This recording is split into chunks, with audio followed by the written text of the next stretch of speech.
आज का विषय है हमारा गुरु बीजाणु जनन यानी मेगास्पोरोजेनेसिस।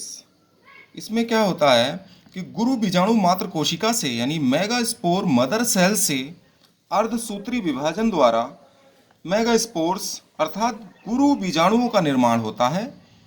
इस प्रोसेस को हम गुरु बीजाणु जनन या मेगास्पोरोसिस के नाम से जानते हैं। मेगास्पोर फीमेल गैमेटोफाइट अर्थात मादा युग्मकोद्भिद की प्रथम कोशिका है। फीमेल गैमेटोफाइट की प्रथम कोशिका हम गुरु बीजाणु को कहते हैं। देखिए, हमने आपको पूर्व में भी बताया है, पुनः आपको बता रहे हैं, ये जो मादा भाग है पुष्प का, इसके मादा भाग में हमने आपको ये एम्ब्रायो सैक बनाया था, भ्रूण कोष, ये एम्ब्रायो सैक बनाया, बीजांड भी कह देते हैं, ये संपूर्ण बीजांड है। और इसमें एग सेल, सहायक कोशिकाएं, एंटीपोडल्स और सेकेंडरी न्यूक्लियस बनाया। तो ये पूरा ये जो है एम्ब्रायो सैक, या इसी को हम फीमेल गैमेटोफाइट भी कह देते हैं। ये जो फीमेल गैमेटोफाइट है यही एम्ब्रायो सैक होता है। ये बात ध्यान रखेंगे, एम्ब्रायो सैक ही फीमेल गैमेटोफाइट है। और इसका जो डेवलपमेंट है एम्ब्रायो सैक का, फीमेल गैमेटोफाइट का, ये मेगास्पोर से होता है। लेकिन मेगास्पोर कैसे बनते हैं? जब प्रारंभिक ये पत्ती का ही मॉडिफिकेशन होता है, मादा भाग भी, तो जब शुरू में प्रारंभिक पत्ती मॉडिफाई हो रही होती है और इस मादा भाग का निर्माण हो रहा होता है, तो देखिए इसमें तरुण बीजांड या प्रारंभिक ओव्यूल का निर्माण जब हो रहा होता है, तो जैसे माइक्रोस्पोरोजेनिस लघु बीजाणु जनन में बताया आपको, बाहर वाली कोशिकाएं या बाहर वाली लेयर एपिडर्मिस कहलाती है, और इसके अंदर वाली जो लेयर है इसके ठीक नीचे, इस लेयर को हम हाइपोडर्मिस के नाम से जानते हैं। ये वाली लेयर क्या हो गई? हाइपोडर्मिस।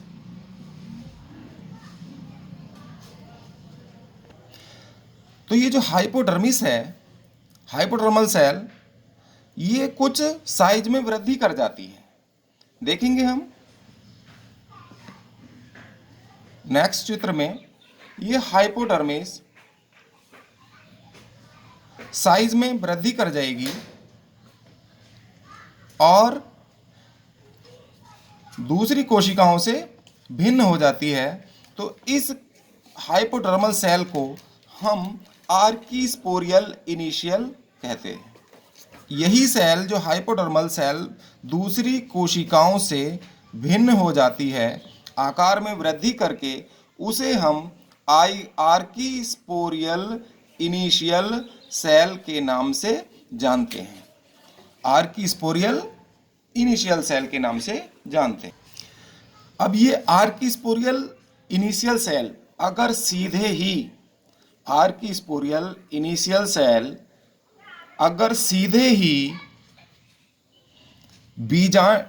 मेगास्पोर में बदल जाती है या मेगास्पोर मदर सेल में बदल जाती है, आर्कीस्पोरियल सेल किस में बदल गई? सीधे ही मेगा स्पोर मदर सेल में, यानी कि मेगास्पोर गुरु बीजाणु मात्र कोशा में अगर ये सीधे बदल जाती है डायरेक्टली, तो इस प्रकार का जो बीजांड होता है उस बीजांड को हम टेन्यू न्यूसीलेट ओव्यूल के नाम से जानते हैं, और इसको हिंदी में तनु बीजांडकाई बीजांड कहते हैं। तनु बीजांडकाई बीजांड कहते हैं। और ये स्थिति हमें डाइकॉट प्लांट्स जो होते हैं, द्विबीजपत्री पौधे, इनके गैमोपिटेली समूह में, गैमोपिटेली ग्रुप में देखने को मिलता है। गैमोपिटेली ग्रुप में वो पौधे आते हैं जिनके पेटल्स फ्यूज्ड होते हैं, जिनके कोरोला और कैलिक्स जुड़े हुए होते हैं, और इनमें एक विशेषता और है, और इनका जो ओव्यूल होगा, जो बीजांड होगा, वो यूनिटैगमिक होगा। यूनिटैगमिक का मतलब ओनली वन इंटेगुमेंट, यानी कि एक ही अध्यावरण होगा। इन की विशेषता ये है, इनको भी आप नोट करते हुए चलें, कंपटीशन में इस तरह के सवाल अक्सर पूछे जाते हैं। और अगर इसके दूसरी तरफ अगर ये जो हाइपोडर्मल सेल आर्किस्पोरियल इनिशियल का काम करने लगी, ये अगर डिवीजन द्वारा, पेरिक्लिनल डिवीजन द्वारा, ये कोशिका क्या होता है कि अपने अनेक भागों में बट जाती है। पहले तो दो भागों में बटेगा आर्किस्पोरियल इनिशियल, दो भागों में बटेगी। इससे बनेगा primary sporogenous cell, primary sporogenous cell, और जो ऊपर की ओर वो प्राइमरी पैराइटल सेल का निर्माण करती है। प्राइमरी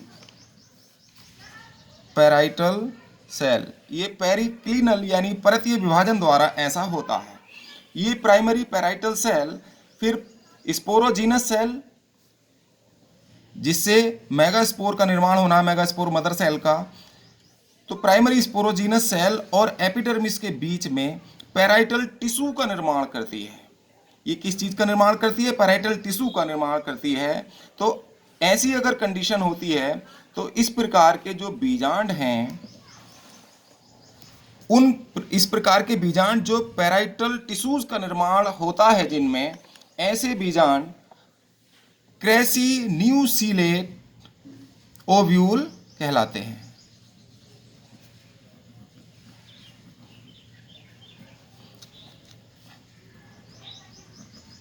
इनको क्रेसिन्यूसिलेट बीजांड कहते हैं, और इनको हिंदी में स्थूल बीजांडकाई बीजांड के नाम से भी हम जानते हैं। अब ये किन में पाए जाते हैं? इनमें ये भी डाइकॉट प्लांट्स में पाए जाते हैं। डाइकॉट्स का लक्षण है, और डाइकॉट के कौन से ग्रुप में? पॉलीपिटेली ग्रुप में पाए जाते हैं। और पॉलीपिटेली ग्रुप कौन सा होता है? जिनके पेटल्स फ्री होते हैं, जिनके कैलिक्स कोरोला आपस में जुड़े नहीं होते।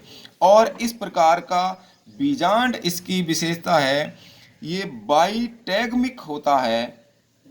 बाइटैगमिक का मतलब है इसके बीजांड में दो अध्यावरण होंगे, दो इंटेगुमेंट होते हैं।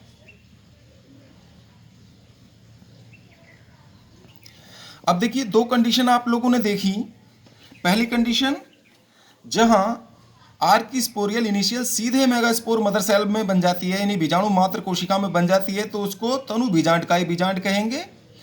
और अगर ये आर्किस्पोरियल इनिशियल प्राइमरी पैराइटल और स्पोरोजिनस सेल में बदल जाती है, तो इस प्रकार दो परतीय बीजांड बनता है। इसको हम क्रेसिन्यूसिलेट बीजांड के नाम से या स्थूल बीजांडकाई बीजांड के नाम से जानते हैं। अब क्या होता है कि अगली कंडीशन में जो प्राइमरी पैराइटल सेल से प्राइमरी टिश्यू बन जाएगा। देखिए, अगली कंडीशन में हम आपको मेगास्पोर मदर सेल से मेगास्पोर्स का निर्माण दिखा रहे हैं। तो यहाँ ये पैराइटल सेल से पैराइटल टिश्यू बन जाता है। पैराइटल टिश्यू, भित्तीय ऊतक, और primary sporogenous cell megaspore mother cell में बदल जाती है। ये किस में बदल जाएगी? मेगास्पोर मदर सेल में। ये मेगास्पोर मदर सेल में कन्वर्ट हो जाती है, और मेगास्पोर मदर सेल में फिर मियोसिस होती है, अर्धसूत्री विभाजन होता है, और अर्धसूत्री विभाजन से ये मेगास्पोर मदर सेल से 4 मेगास्पोर बन जाते हैं।